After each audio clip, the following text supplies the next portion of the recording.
Ladies and gentlemen, welcome to the Gory Hole, the interview episode or show where Katie and I sit down with a friend who's also in the horror podcasting world and let you get to find out a little bit more about them behind the normal chats that we have and their love of horror. I am your host, the Patron Saint of Podcast and the Warden Matt Ritter. What? Nothing. What? I said you're doing great. Yeah, I appreciate that. That is my co-host, Ms. Katie Kinsey Bebe, host of the She League Showcase Inside the Mind of In the Crowd and Storytime with Ms. Katie Kinsey Bebe. Hi. And our guest for today, a frequent flyer here at Getting Off. Honestly, might have been on as more than Justin, probably as much as Will. Yeah. I can say that. Reek's got her beat still, but just a little bit. Yeah. Not for long. Consistent. Coming for her. From Final Girls the Podcast. You know her. You love her. It is Kellie. Hi. Thanks for having me back again. Yes. The irony of doing an interview with me is that most of your listeners have probably already heard me give my opinions on like borderline everything. So I don't know if there will be many surprises, but I'm happy to be here. You never know. She's also the Trigger Trivia champion. You forgot to Thank mention. you. The Thank reigning, you. defending, undisputed Trigger Trivia champion. Is that why you gave me that weird look? One champ to another. I had to pass the crown to somebody good. So. And the first episode of Trigger Trivia 2026 is actually next week. Yep. With my brother. Yay. I have to beat him. I'm so sorry. I hope you do, please. I'm rooting for you. Now there's pressure. Oh no. I should sabotage him by giving him false questions. Tell him it's a different category. Tell him to plan for something else. Yeah, I'll be like, they pivoted away from the vampire werewolf thing, and now it's like Aren't you doing pirates? It's crazy. Oh no, he would be really good at that though. Oh shit. So, He looks like a pirate, and his screen name is Slavey Jones. So. He has modeled his entire life after pirates. So. Slavey Jones. I did not know that was his name. I love that. Yeah. That's actually really fun. Mm-hmm. It's like SLAYVY. Mm-hmm.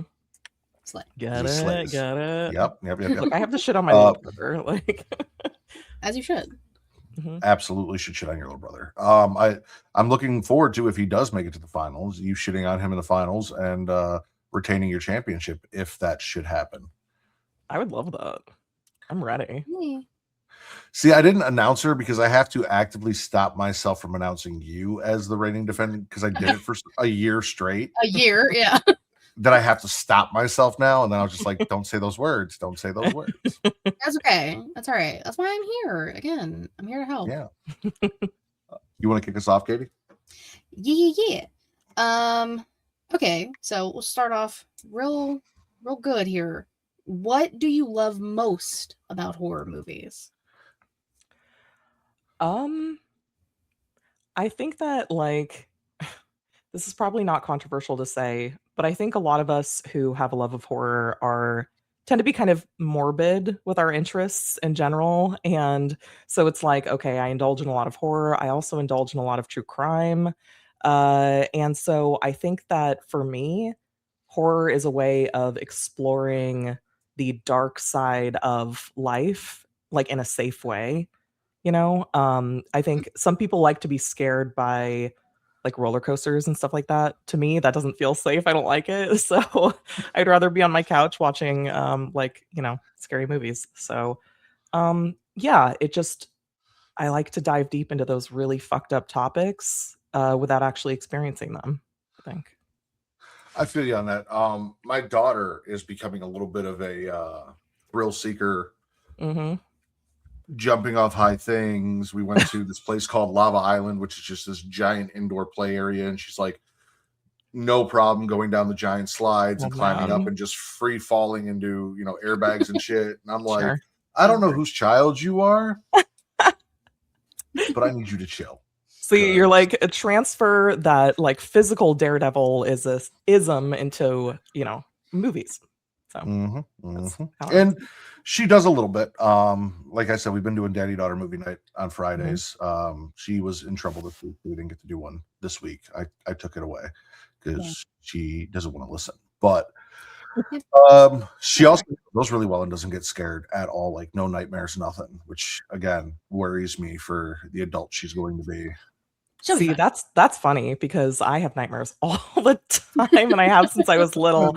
And my parents are always like, "Well, yeah, like look what you're forcing into your brain every day."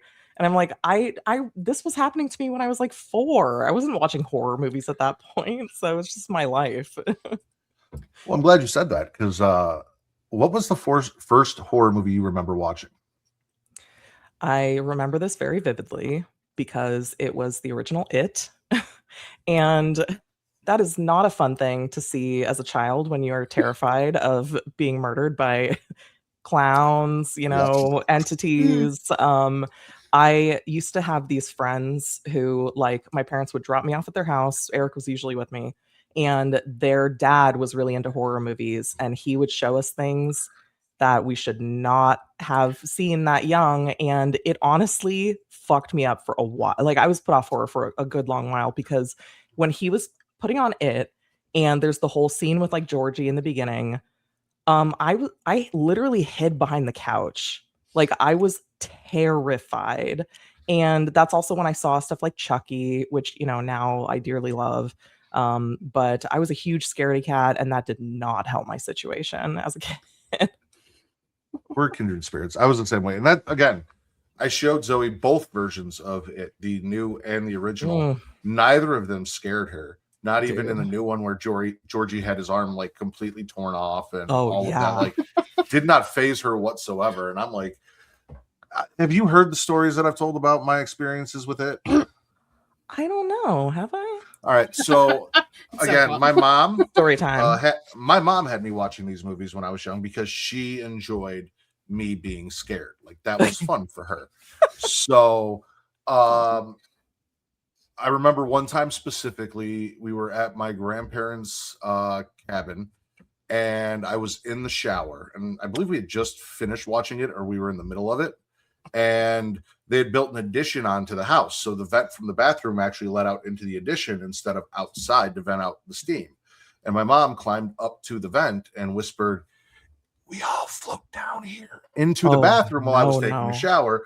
And I took the fuck off running out of the shower, screaming. They're all in there dying laughing. They think it's absolutely hilarious. I am absolutely terrified. There was also like this weird thing in my grandma's drain that was like a pinkish red that almost looked like hair. Yeah, that used to freak me out. So yeah, I swore off baths and showers for a while. I was a stinky fucking kid because they couldn't get me back in. I'm like, this is your fault. You did this. Seriously. It is what it is. Also a little more onto like the poltergeist side of it, but just clowns in general. My mom had this like almost life-size stuffed clown with bells on the toes named Jingles, and she used to put it in a rocking chair in my room. And the house that we lived in was like 100 years old, and my room was upstairs, and they finished the attic, but it was a little drafty, so the wind would blow and the chair would rock and the toes would jingle, and I would freak out, and I'd grab the thing and I'd throw it in the closet and lock it in the closet, and then my mom would come in the morning and put it back in the chair before she woke me up. Oh my God. Yeah. Okay, don't take this the wrong way. Is your mom evil? Not anymore. Okay. Was she back then? So I remember going to a haunted house once with her. I've got a couple haunted house stories with her, but we went to a haunted house once, and we were too afraid to go in. It was me and a friend. So my grandmother had stayed back at the car with us, and my mom had told some of the workers who were walking around the parking lot that there were a couple kids who were afraid in the car, and sent them over to the car to mess with us while they were waiting in line to go into the haunted house. Yeah. She also unlocked the doors on my grandmother's car as they were going through a haunted car wash when they were checking the locks, and scared the shit out of my grandma. So Okay, I have two follow-ups to that, and then yeah, we can move on. But like, so one of them was, yeah, I was terrified of haunted houses for like a long time. But in elementary school, they did like this cute little thing where they had a trailer like on the school campus, and then you could walk through, and it would be dark, right? And they do the thing where you put your hand in like the bowl of like peeled grapes, and they're like, it's eyeballs, whatever. And my parents tried to walk me through it. And I immediately started freaking out and screaming and crying. And all of the people who were dressed up as like, you know, haunted things had to take off their masks, like undress, show me that they were like normal people, like show me that it wasn't real. And it was, to this day, I still remember it being so embarrassing. But the other thing I was going to say is me and my brother used to have to stay at my grandma's house sometimes in LA. And she had a severe like shopping addiction, but her shopping item of choice was like porcelain dolls. And so her entire house was covered in dolls. And we literally had to sleep in the doll room. And it was the scariest thing. No, That's terrible. I didn't like that at all. No. So no. No, thank you. Yeah. No, it sounds absolutely terrible. I'm so sorry. Mm-hmm. Math stories I've heard all the time, and not that they're funny. Did I tell you about the porcelain? Have I told you about the porcelain dolls? No, lay it on me. Well, my mom used to collect them too, and God we had them on damn our it. stairway. And me and my sister would swear that the eyes would follow us as we went up the stairs. So we used to like pull the hats down over the doll's head so they couldn't look at us because they were on like the landing. So you go up a flight and then there's a landing, then you go up another flight. And we were like, yeah, no, they're watching us. So yeah, we used to pull the dolls' hats down. And my mom's like, stop messing with the dolls. And we're like, they're staring at us. I would have done the same exact thing. It's funny every time I hear these stories. Every single time. I'm sorry. It's kind of fun. I mean, My what is bad. there, like a 30-year gap between now and those stories? So hopefully you can look back and Yeah, actually, roughly. About 30 I was year say gap, probably yeah. close too. Yeah. That's awesome. I feel fucking old. hey, I'm old too. It's okay. You guys aren't old. It's okay. It's gonna be okay. Kelly, classic question. What's your favorite scary movie? I mean, everyone knows my answer to this. I should have worn my shirt. Yeah, not that version. Listeners, Matt is wearing his Evil Dead shirt from the new Evil Dead. Of course, Evil Dead 2 is my favorite horror movie of all time. And I know that you guys don't love it, which means we're not friends anymore. No, I'm just kidding. Damn. I'm just kidding, but no, it's not for everyone. I get it completely, but I mean, come on. Ash is my favorite horror character of all time. Sam Raimi is my favorite horror director. I mean, it checks all the boxes for me, and it led to such great follow-up media. I mean, Army of Darkness, Ash versus Evil Dead, the new Evil Dead movies. I think it's safe to say at this point that Evil Dead might be the most consistently good like horror franchise out there right now. So hopefully Evil Dead Burn maintains that quality. Comes out right before my birthday. I found out. Nice. And they already announced Evil Dead Wrath, even though Evil Dead Burn has not come out. So they were confident. On a roll. It's something. I enjoy Evil Dead 2 more than Katie and Reek did. Katie and Reek had a lot harder time with the older Evil That's Deads. fair. Because I can appreciate the character of Ash. And I do. And I explained this to Katie. I was like, listen, if you watch Ash versus Evil Dead, I feel like Which you I will eventually. enjoy Ash a lot more because Definitely. you have all. I think we watched the first episode, Katie. You guys definitely did because you mentioned it on the video that I watched of yours today. So you have seen the first episode. But Awesome. it mixes a lot of the horror and gore from the newer movies with a lot of the camp and silliness from the older movies, and it does it really well. Yes. It has Lucy Lawless. It has Lucy Lawless. Awesome. Yeah. I know. We'll get there. It'll be covered eventually. Since your favorite horror movie is Evil Dead 2, and my favorite horror movie is theoretically a remake, the 2013 Evil Dead. How do you feel about horror movie remakes? Oh, I'm so ready for this question.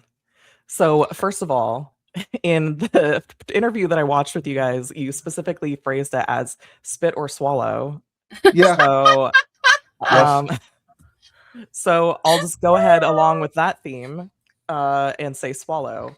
And I think the thing is, a lot of people don't. I mean, obviously you guys do because you're horror, freaks like I am.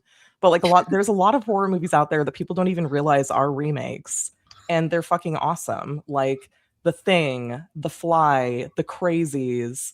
Some others that I have listed on here are like the new It is amazing, Nosferatu, Dawn of the Dead, My Bloody Valentine, Bram Stoker's Dracula, House of Wax. Like there are some amazing fucking horror remakes out there.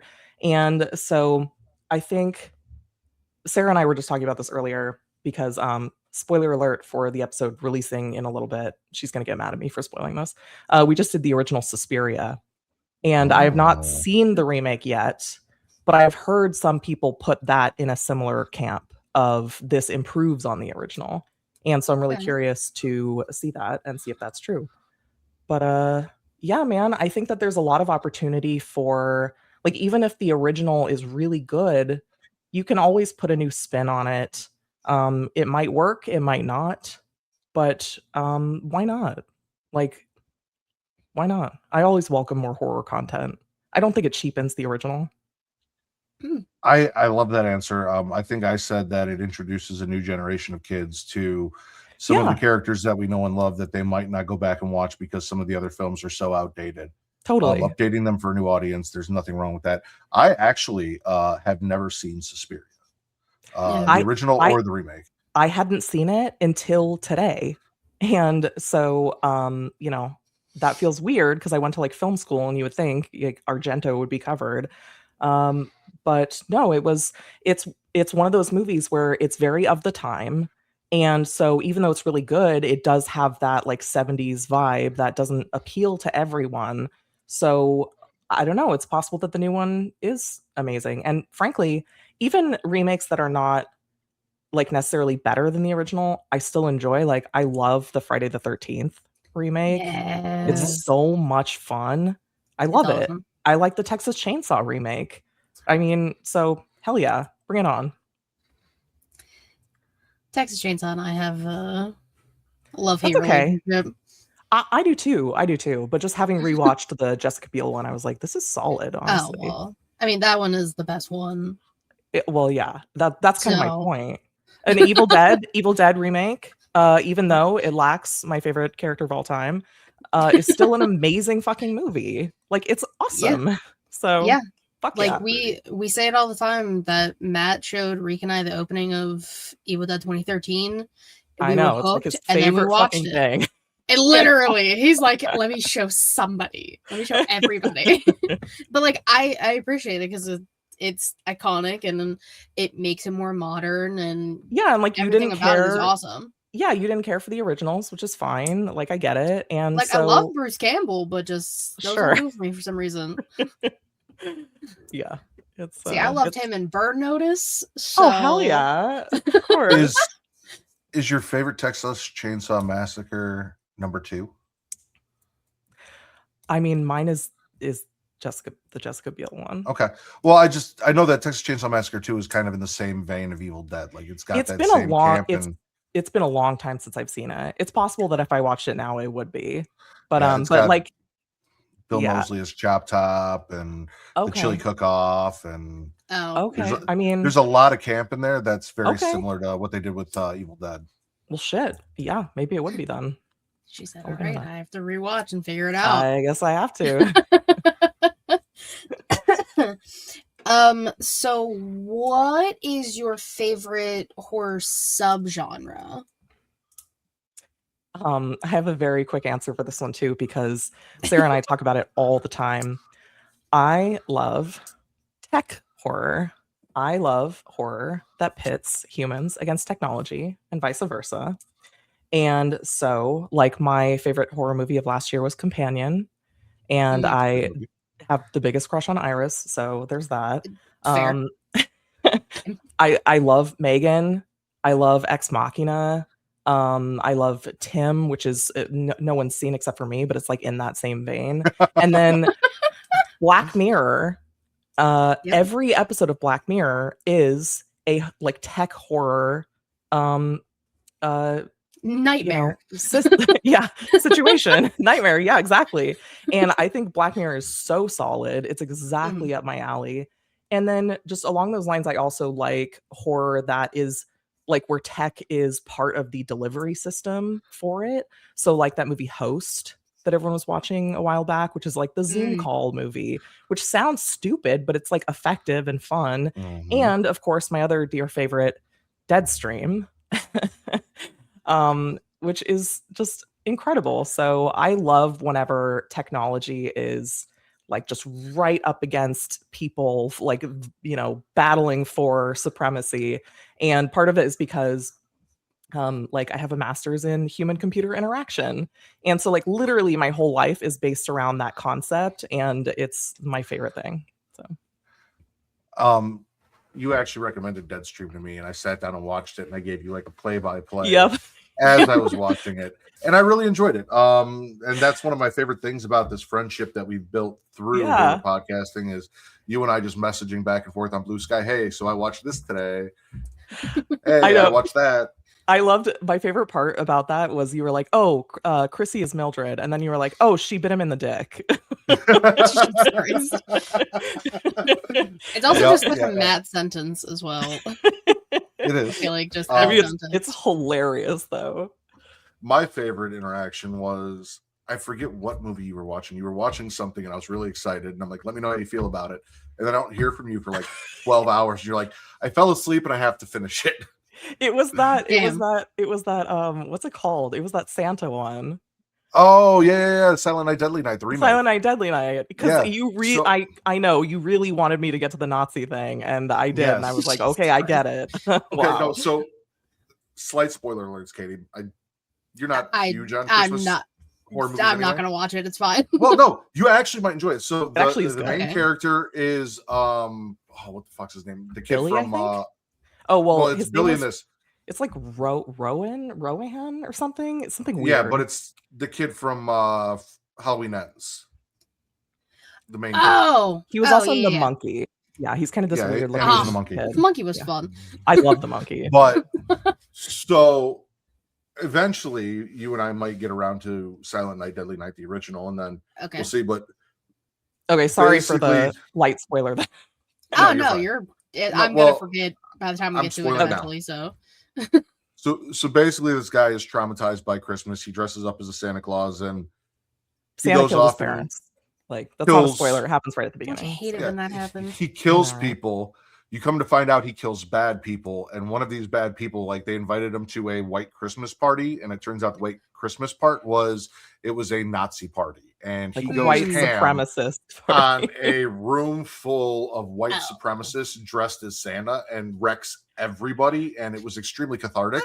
In 2026, it was great. It's phenomenal, and the best part about it is that he has access to a gun to help with this process, but he says guns are for pussies, and instead he just grabs like every fucking sharp weapon, axes, like everything, and it's it's worth watching the movie for that scene alone, honestly. But the rest of it is good, though. It is good.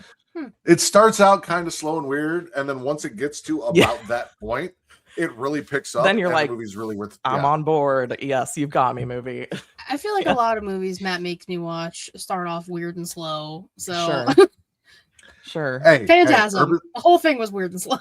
The whole thing was okay, but again, Phantasm is not one of my favorite movies. It is just a classic horror movie. I just said movies you've made me watch. Urban Legend was fantastic. And it's funny that we both sent each other something that we talked about in the episode that we saw on Twitter weeks later.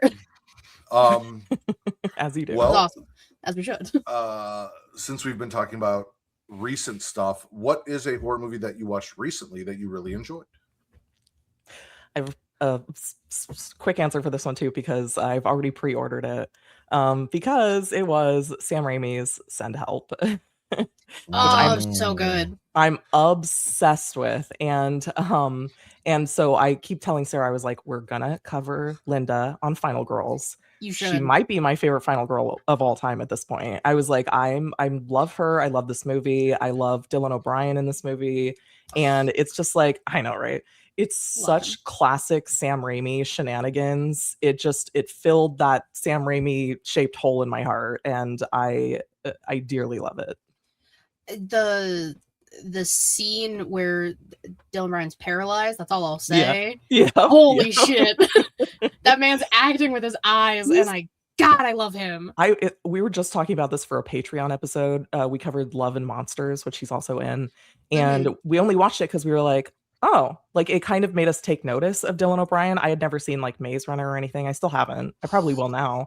And I was like, oh shit, he's amazing. Like he's hilarious, and he's so also like, you know, scummy and funny, and so I will watch him in anything now. I that highly movie's so fun. recommend Caddo Lake. It's on HBO. Oh, okay. It's like Caddo a thrillery mystery type movie. He's in it. It's absolutely incredible. I've loved Dylan O'Brien since Teen Wolf. So like anytime someone's loving him, I'm like, yes. I saw love that he him was too. in that. First of all, I'm making a note of this other movie. I haven't seen any of Teen Wolf, but I did see that he was in like most of it. But no, he's just really, really charismatic. So He is, and now he's just like a snack. yeah, I mean, Beautiful. yeah. Like he went We were from like- this scrawny little boy to man. Our fucking episode on Love and Monsters was originally, I was like, you know, we could do it as like Final Daddy, and Sarah was like, Final Daddy? He's supposed to be like 25 or something in that movie, and I was like, oh well, he'll grow into it. It's What's fine. the cutoff? I don't know. I would agree. What are the with you. rules? He could be a final daddy for sure. Oh, such a cutie pie. But I love you love Sound Help. It was so good to just watch in theaters. Oh my Absolutely god, incredible. Rachel McAdams, so great. Even though like so good, they try to make her ugly at the start of the movie, and I'm like, and she's still nice gorgeous. try, like, of course. She's objectively stunning no matter what. Like just because you kind of like tussle her hair and make her in like frumpy clothes, her beauty still shines through. She's gonna be gorgeous in anything she does, and it's not anything. And if you watch interviews between her and Dylan O'Brien for this movie, they have the biggest like mutual crush. He's obsessed with her. He loves the hot chick. He is obsessed with the hot chick. We literally just rewatched it for that reason, because he quotes it in every fucking interview, and she's like, I don't even remember that part of the movie. Like, Which is crazy, because the hot chick is arguably one of the funniest movies, and I quote it. It's very quotable. It's very quotable. You could put your weed in there. My siblings and I say to each other at least once a month, out of context, because it's so funny. It's so much fun. Yeah. Oh god. Sorry, it's not a horror movie, but that's okay. This is what this happens. We go off on little tangents. It makes it fun. Sure. It is my turn, right? Bless you. It is your turn. Thank you. Okay. Where do I want to go? Okay, if you could star or direct a film in any horror franchise, what would it be? Okay, this one I really went back and forth about. Okay. It would be easier to go with something I would want to star in, because I would probably say like FNAF or something, so I could see the animatronics and stuff up close. Like that would be really cool. But in terms of directing, I would go with, this is very fresh in my mind right now, Jeepers Creepers, because first of all, because obviously the original director is a pedophile and should not be doing anything anymore ever again. And so that's an unfortunate factor. And then also, having just rewatched Jeepers Creepers Reborn, it is such fucking garbage, such infuriating garbage. And so the franchise makes me really mad, because yes, it has the Victor Salva factor, and then it also has the Reborn factor, and also number 3 is also trash. Terrible. And so I'm like, you took one of the coolest movie monster like villains of all time, and you squandered it. Incredible. The creeper is so great with his like wings. He's like demonic. His like face opens up. He's like kind of weirdly like flirty and fun. He drives that crazy truck. Like he has so many cool gimmicks about him.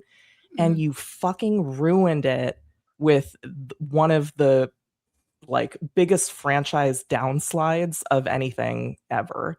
So I would be like, I would take the original Creeper design, do it right, and fucking put him in a good fucking movie that doesn't involve Victor Salva.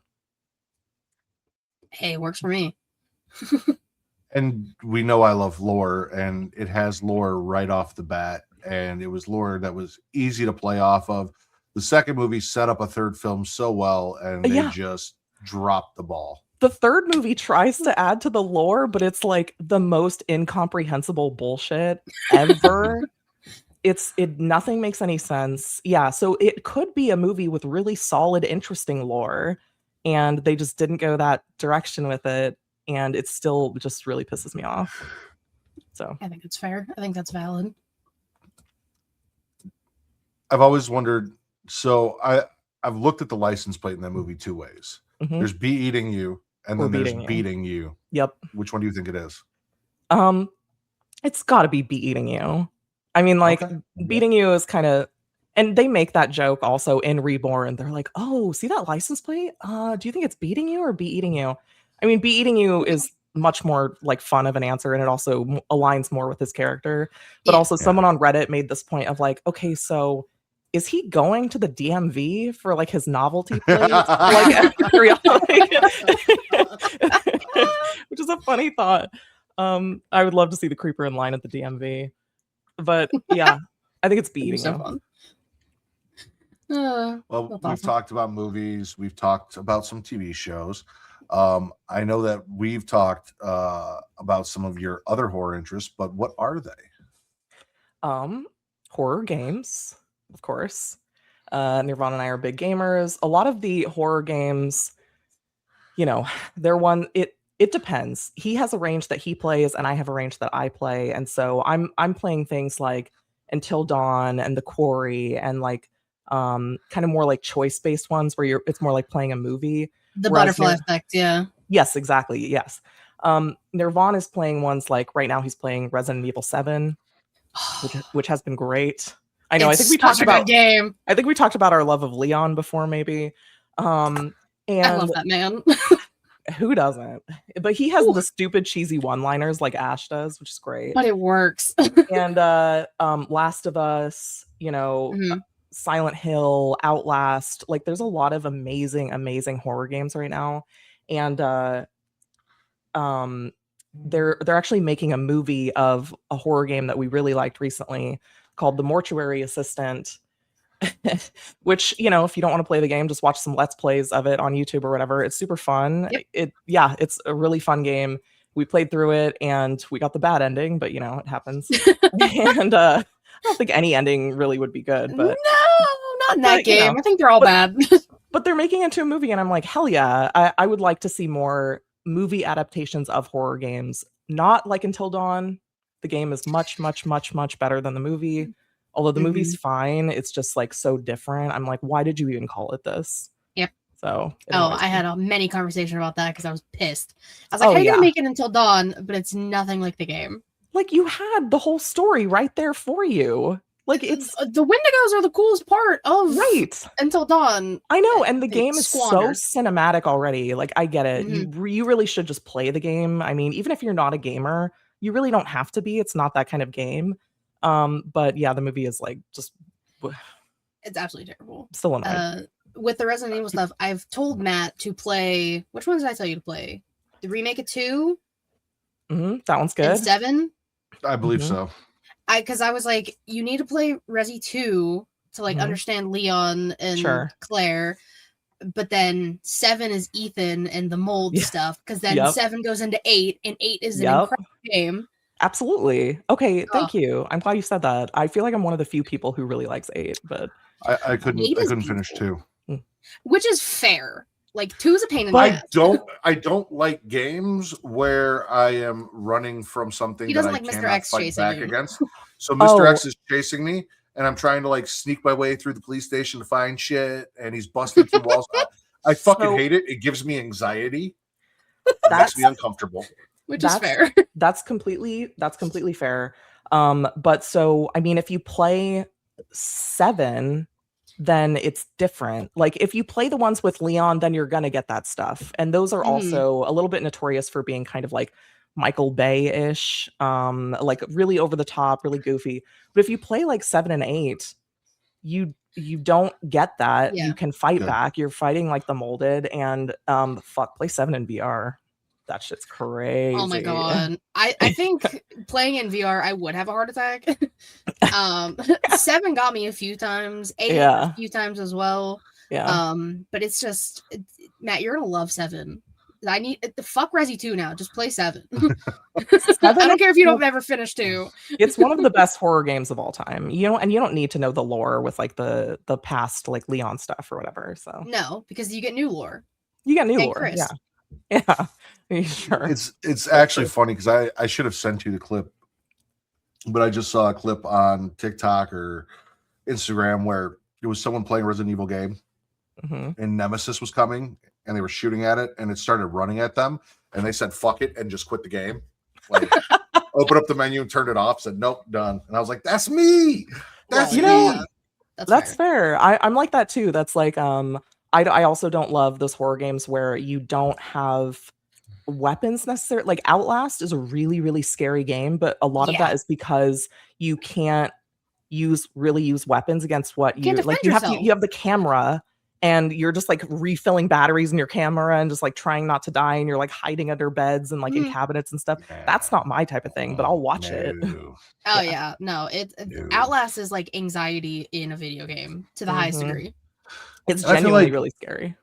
It is. A lot of these video games, a lot of novels play out better as series, TV shows than they do movies. Like with Until Dawn, there's probably so much there that you could play out over an 8 to 10 episode TV show versus trying to compact it all into 2 or like Last of Us movie. Or like Last, which I have really mixed feelings about the Last of Us show because they ruined my favorite character, who I literally have a poster of to my left.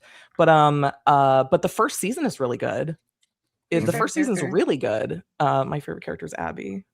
So okay, buff bitch fair. Abby, boss bitch, and they made her not buff. She's like a scrawny little fucking. I'm like, no, dude. Her being like a jacked like monster is like the whole point of her character. So whatever. I mean, it's still on site with her because of what happened with Joel, but like I understand. Yeah, but like you just don't get to see like super buff, like badass women very often. And I'm like, why would you take away her like defining character trait? Whatever. So Katie loves super badass buff women. Really? Rhea Ripley. Look at her. Hell yeah. Oh yeah. Right there. Yeah, Rhea Ripley's a great example. Totally. So buff, yeah. Badass, beautiful women. I know. What is that acronym? Buff, badass, beautiful. That's just BBBW. There we go. You added amazing. Because I did buff, beautiful, badass. No, not you. So okay. There is an acronym that is BBW. This acronym is BBBW. Right, because we added the badass part. Yes, that's a key element. We have to. It's the key. Mm-hmm. All right, where do we want to go now? Okay, if you could sit down and have a dinner with any 3 horror movie characters, who would it be and why? Okay, this one I also really struggled with,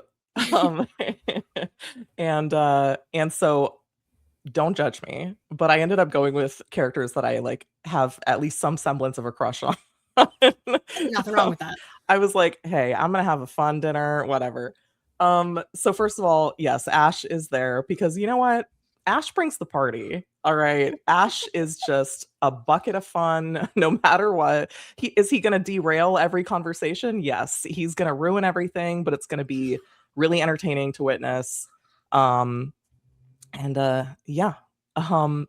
Ash. And like I already said, Iris from Companion, who I should not put next to Ash because Ash is going to be just like a super weirdo to her. But hey, like I want to tell her, you know what, girl, I'm on your side. I'm with the robots. Okay, like I'm down. I'm super okay with it. So I don't judge, man. And then the last one was Lestat, my great literary crush, Lestat. And not my Lestat. No, because you like not the Stuart Townsend one. Whatever. I'm saying the Tom Cruise one. I know I don't like Tom Cruise either, but he was a fantastic Lestat. I will always love him in that role. I mean, so I need Lestat there at the dinner. This is going to be really chaotic if you can't tell. But at least he That's can't okay. hurt Iris. So there's that. True. But, you know. And he probably can't hurt the Hefe. I mean, well, out of dumb sheer luck. Actually, well, sure. Actually, it would be pretty funny if Ash got like turned into a vampire. Oh my god. Never end. I could see that happening. Those are all good. So it'll be a nice dinner with Lestat while Iris has an existential crisis of realizing she's a robot, Sure. and Ash is high trying to read from the Necronomicon as everyone tries to stop him. Exactly. And what else would you want? Ash, like, you know, even with Ash versus Evil Dead, that show didn't reach like the height of the like AI phenomenon. So Ash never got to be head to head with like an AI enabled entity. And so I'm kind of curious what he would do with that. But honestly, I am now picturing this. Lestat brings up poetry, and Ash is like, "You want some fucking poetry? Read the Necronomicon." Yeah. Mm-hmm. Oh Lord! Because he can't be outdone by Lestat. He's not going to let someone up in the conversation, especially when there are lovely women present. Like right, and yeah, and then Iris translates the Latin into English so we all understand what we're saying. Right. Oh my god! See, perfect. I kind of want to write this now.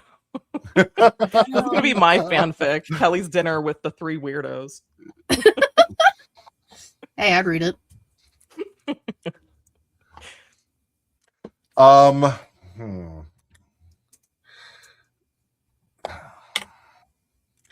So we've talked a lot of different movies and a lot of different franchises. What is a franchise you would go back and rewatch for the very first time if you could? Oh. This might have been a later question that we added. I was going to after, say that question wasn't in there. Oh, we got her. We added 2 bonus questions, I think, after Will. Huh. Yeah, they were from Will. Yeah. What franchise could I rewatch? Honestly, maybe this is a little bit of a boring answer, but probably Saw. Ooh, because Saw has some really great twists and turns. The ending of the first Saw, I wish I could see again for the first time. And it's just such a ride, and you just really never know what to expect. I still have such strong affection for it, and I think it would be really cool. Actually, the first time I ever watched the franchise was Nirvana and I, before we were like official and before we were like living together and whatever, like many years ago, we used to do this thing where when I was living at home and he was living at home, we would like call each other at night and like watch movies and like try to sync them up, you know. Okay. And so we did that. It was like a rainy night and we were just up really late, and he was just like, "Have you ever really watched Saw?" And I was like, "I don't think so." And then we just fucking binged as much as was available at the time. And I have really good memories of that. So I would totally do that again. Oh, that's so cute. Hey, all the movies are on Netflix now. All 10. I know. Which is crazy. That is the most romantic we watch Saw story I think I've ever heard. Also, the only romantic we watch Saw thing I've ever heard. Outside of 10 and Jigsaw and Spiral, setting those aside, I have always said that the original Saw franchise is one of the most consistent and concise when it comes to actual storytelling from beginning to end. They introduce minor characters in movies that become major characters later on. The movies weave so well into each other, and it is one giant, well-told story.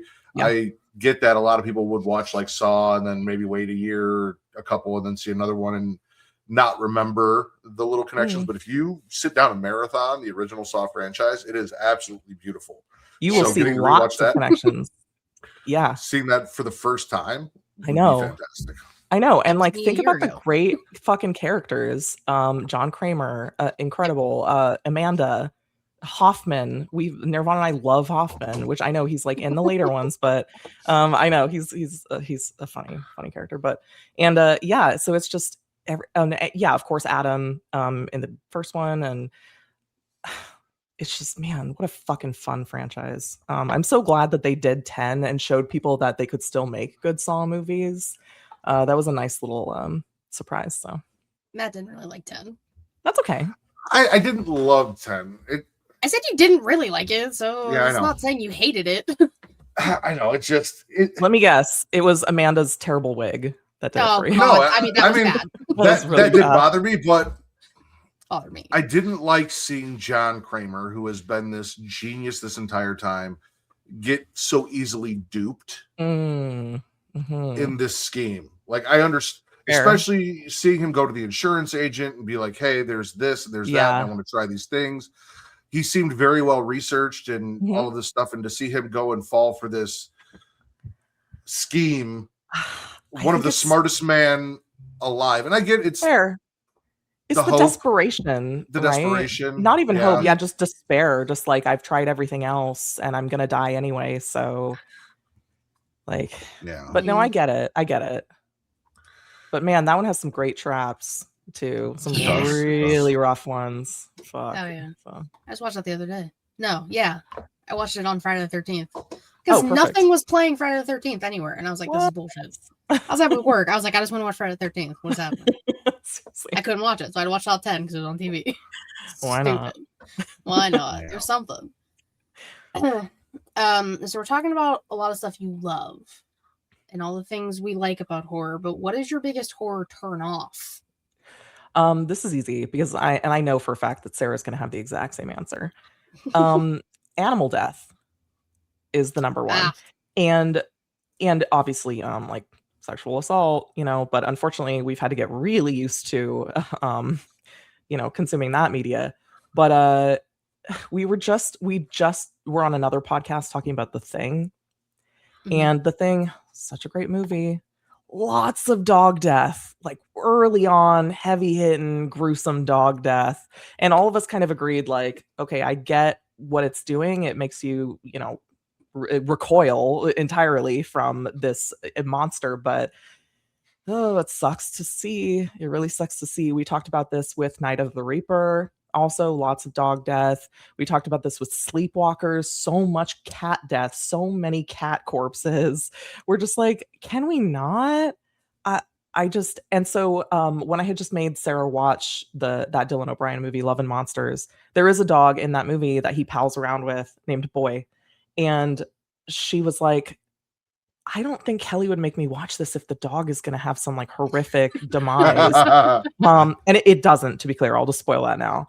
But because who fucking wants to see that? And I'm not even talking about, obviously there's horror movies that are notorious for having real, like on-screen animal deaths. Thank you so much. So if we could just like, I'd much rather see humans die in horrendous ways than animals. Fair. So that's my serious answer. My kind of more playful answer is, Sarah knows I hate this too. I hate when they do this thing. It's not even just in horror movies. It's in any media. They do this a lot on TV shows too, where they start with the ending and then work their way up to the end. Like they show you the ending moment and then they rewind and they show you like all the things that led up to that moment. I don't like that storytelling convention at all. Don't like it. Do not watch White Lotus. Really?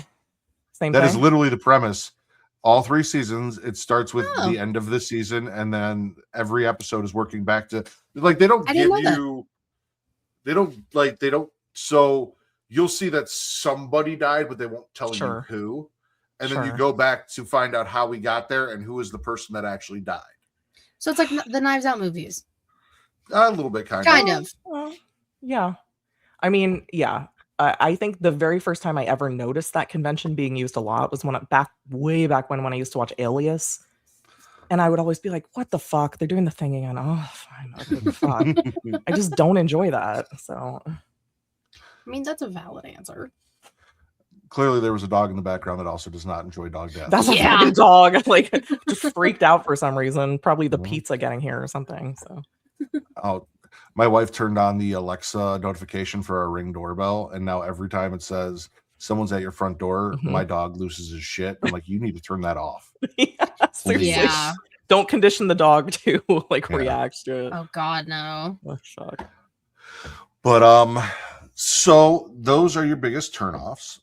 What is the last horror movie you've seen that actually scared you? Because you did talk about how you do have nightmares and you do get kind of scared still. I don't just get nightmares. I get night terrors and sleep paralysis. So I have very bad sleep hygiene. Like I will scream myself awake. And I've been like that ever since I was a kid. So my fiance just loves that. So I think I talked about this recently somewhere else. The two most recent horror movies that I saw that scared me, depends on what you mean by scare.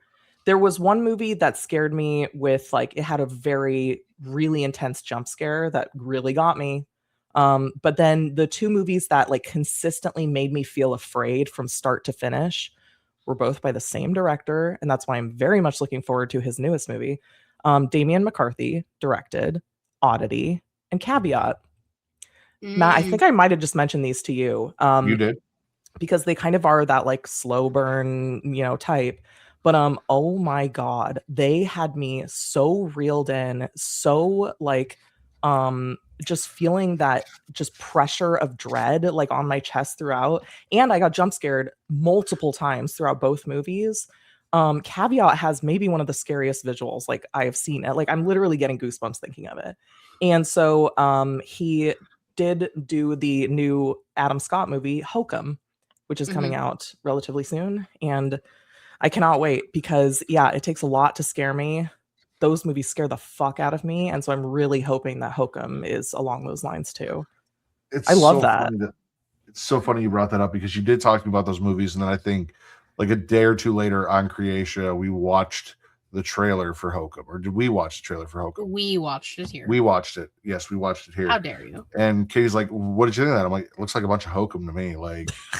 Yeah, because we kept making the joke. It was a weird fucking trailer. Because you know what? Fucking trailer. I've only I haven't seen a full trailer for it. I've only seen a teaser, and that's only because it was unavoidable because I was at the movie theater. But as you know, I don't like to watch trailers, and so I have not seen a full trailer for it, and I don't want to. Because I had no idea what Caveat and Oddity were going in. Zero. I just saw the image on Shudder, and that is part of what made it work so well because I had no idea where the movie is going to fucking go. And so it surprised me they surprised me at every turn. So I hope Hokum is great. I also really like that you had two answers because honestly, it's what scares you. So it's your definition, Obviously there are jump scares, and jump scares are a great adrenaline dump. You get that rush. It's okay. Yeah. But then, you said, the last movie I remember sitting down and watching that really unsettled me was Hell House LLC. Through the entire thing with the fucking clown that kept showing up. It just I didn't want to clown. I didn't want to be in the dark. I was like, what's going on the entire time. So it's all varying as to what scares a person and how they receive being scared. So that's why I like asking, because you get to hear, different aspects of how people are scared and how they view being scared. But also the reason the jump scares in Oddity and Caveat work so well, at least on me, is that I'm already drawn in and I'm very focused and I'm very tied into the movie and what it's doing. And then so when it hits you with a jump scare, I fucking flew out of my fucking skin. Nirvana was like, "Are you okay?" I was just like, fuck, I was not expecting that. Oh my God. And so I think there are Sarah and I have talked about this too, where it's there are the cheap jump scares and then there are the earned jump scares, and you can still get me with a cheap jump scare. I'm not above that. I just the earned ones work better because I'm already there. I'm already at the level of ready to be scared. But did I talk to you guys about the movie Z? I don't think so. I don't think so. Okay, so that one is directed by the same guy who did Night of the Reaper and also Superhost, if you've seen that. Lots of Shudder movies. And Z is about this kid who has an imaginary friend. It's not the imaginary teddy bear one. That's a different horror movie.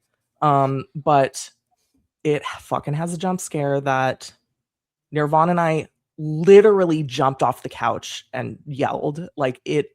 And that movie, I wouldn't say the whole movie is scary throughout, but fuck did that one get us. And I keep saying on podcasts that it's a shame to like say that ahead of time, but like nobody's heard of this fucking movie. Nobody's gonna watch it if I don't say that there's a compelling reason to watch it. So fucking awesome.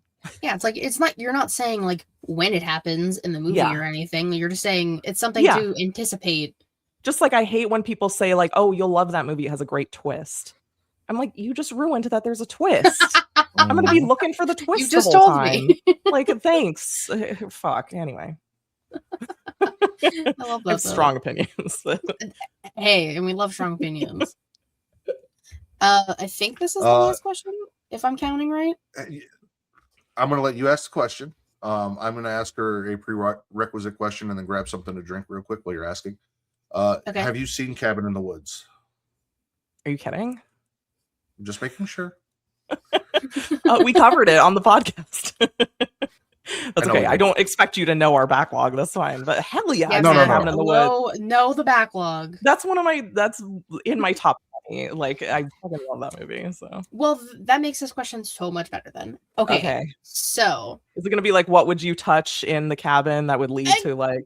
Okay. kind of. Okay. So it is. What did you want to see come out of the basement in Cabin in the Woods? Ooh, that's tough because we saw a lot of fun things and a lot of stuff that was listed that we didn't get to see. Yeah, I know. So I think Matt has the Ooh. whole list.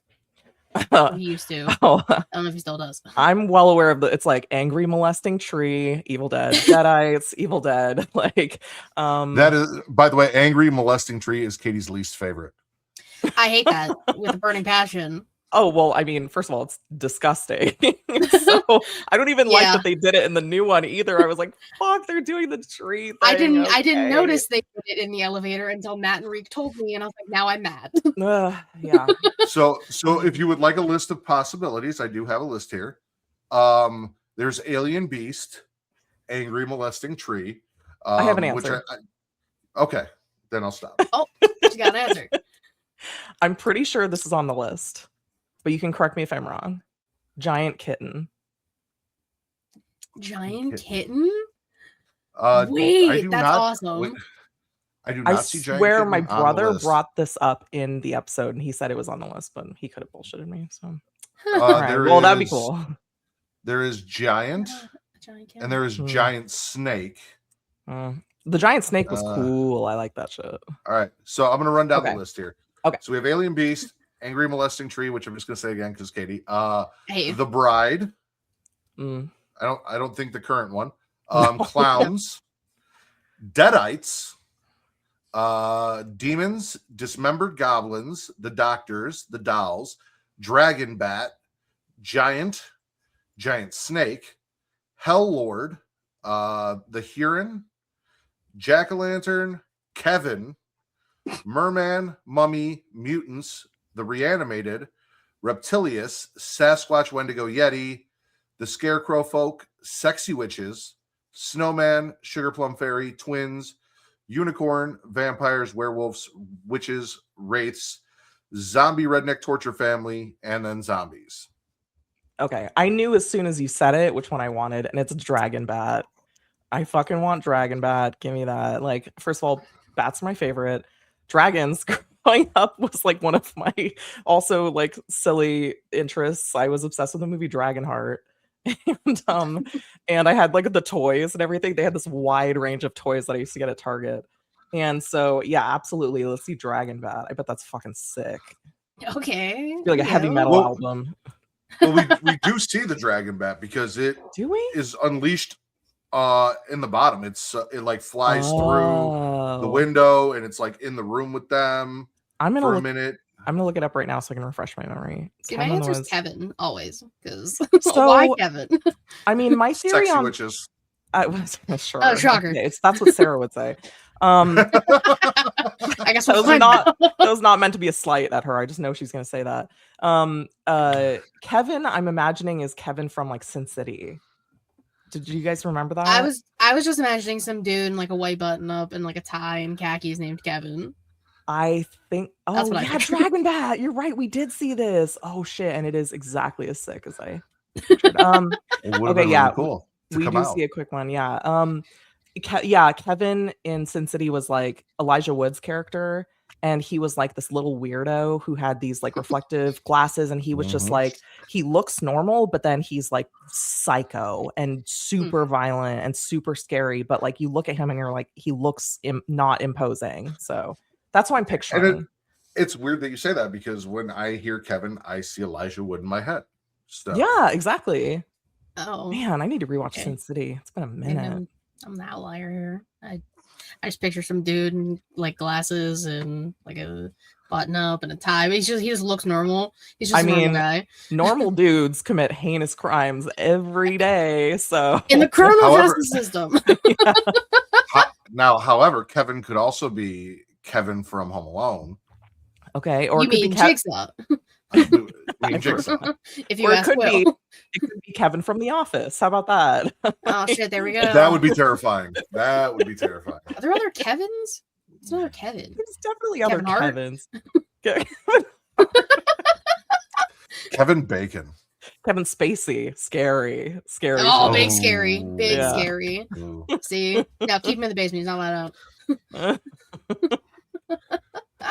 All right, Kelly, we have spent the last hour grilling you about your love of horror. Now it is your turn. Do you have any questions for us? Ooh. Okay. For each of you, because it's more fun to talk what you don't like.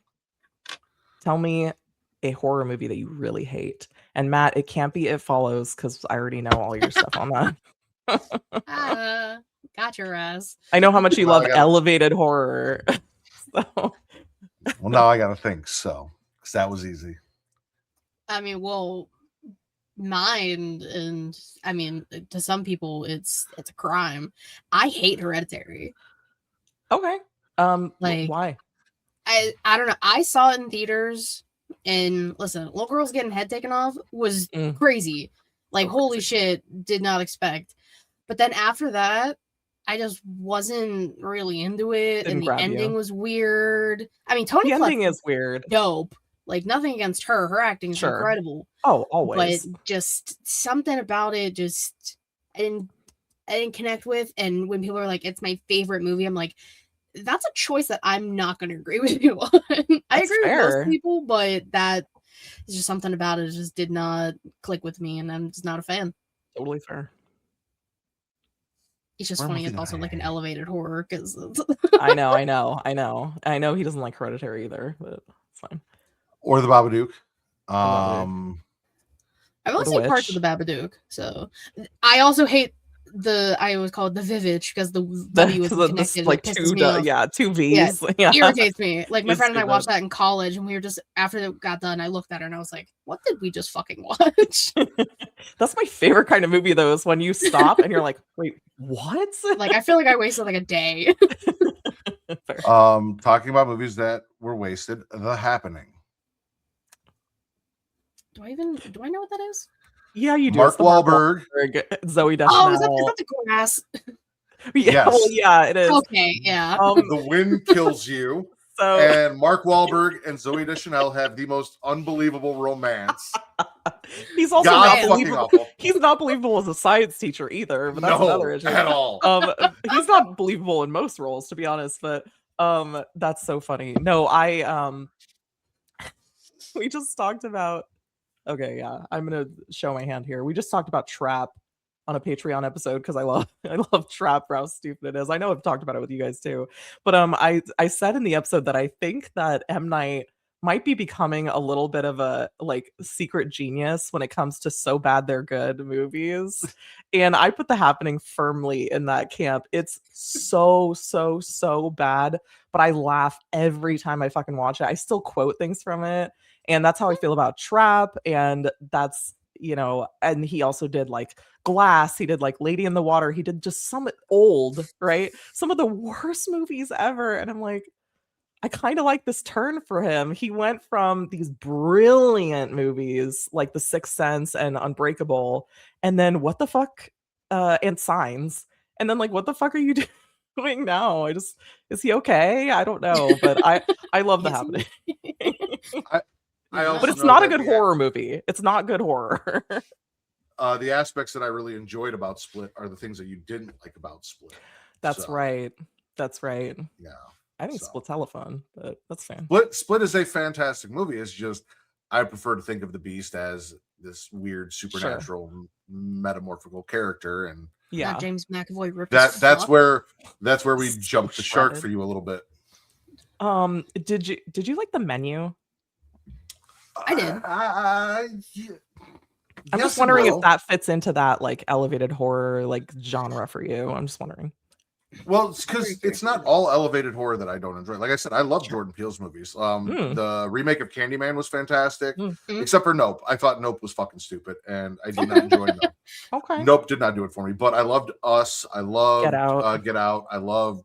I know Jordan Peele didn't do it, but he produced the Candyman remake. Mhm. There is elevated horror out there that I do enjoy, but it's the ones that everyone kind of harps on as like. I don't like movies like we talked the Babadook, right? Mm-hmm. It doesn't have an ending. Oh, that's right. You mentioned you really don't like that. Yeah. I think I'm back now. I think my headset. Oh no, you're there. You're good. No, it did die. All right. Well, his headphones. Oh, okay. Damn. I'm gonna fix that real quick. Katie, talk for me. Oh, okay, that's easy. No, with The Menu, I didn't go in expecting to enjoy it, but I had a great time. Okay, yeah. I mean, I love it. We're gonna do it on our podcast at some point. Nice. I mean, I'll watch anything with Ralph Fiennes. He's just one of the most phenomenal actors on earth. But I also love Anya Taylor-Joy. Like, she's very interesting to watch. She is interesting to. That's a good way to put it. I have a little bit of mixed feelings about her. It's funny because we were just talking about Split, and she's so different in that movie than she is in The Menu. But no, I think she's great in that movie. Nicholas Hoult is great in that movie. He's just such a little Weasley, stupid bastard. Oh yeah. It's like not.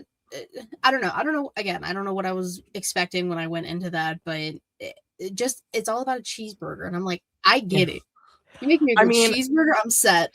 I have been to some really pretentious dinner scenarios. There's this famous place near where I live called The Kitchen, and it's the same. It's like, and to be clear, I did not foot the bill. My mom took me there as like a birthday present or something, and it's like $600 per person.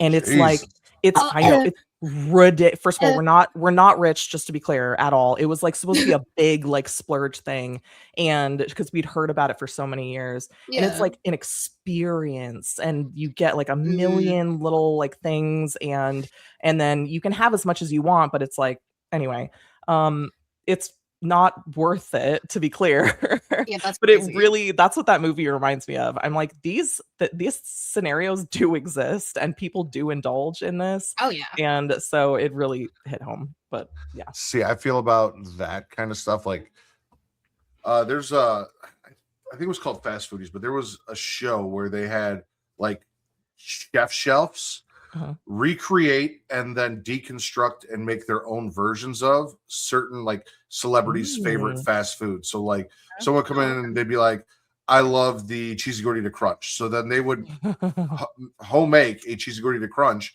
serve it to them. The celebrities would eat it and say, this is the one that tastes the most like it.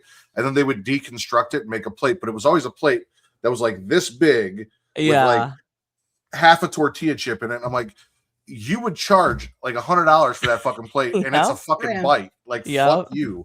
And that's how I feel about elevated horror. Like I was saying, that's for my headphones died out with the Babadook or It Follows specifically, movies that don't end in a way that gives you any sort like it's just this is the thing, and now you have to live with it for the rest of your life. Bug the fuck out of me, because that's not what I go to a movie for. I go to a movie for some kind of resolution.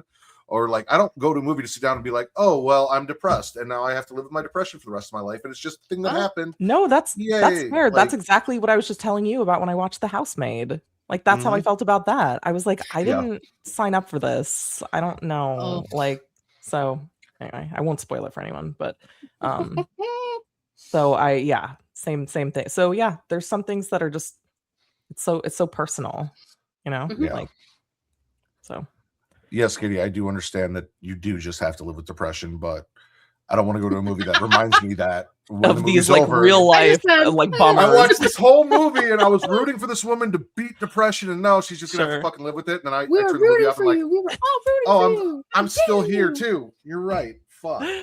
Yeah, Uh. sometimes realism isn't what you want in a like an Oh, entertainment no. experience. If I get Or it, no I'm just ma- like, well, okay, fuck. No matter what I do, I got to live with this STD. It's gonna follow me the rest of my life. Well, yeah, because now they follow coming out. Yeah. Yeah, I know. exactly. Fuck. I know. But any other questions for us, Kelly? Anything you want to know about us? I can't remember if I've ever asked. Okay, I swear this is my last question. Then, like, I'll stop talking. I get so much enjoyment out of talking about movies. Okay. Okay. Last question. What is your favorite non-horror movie?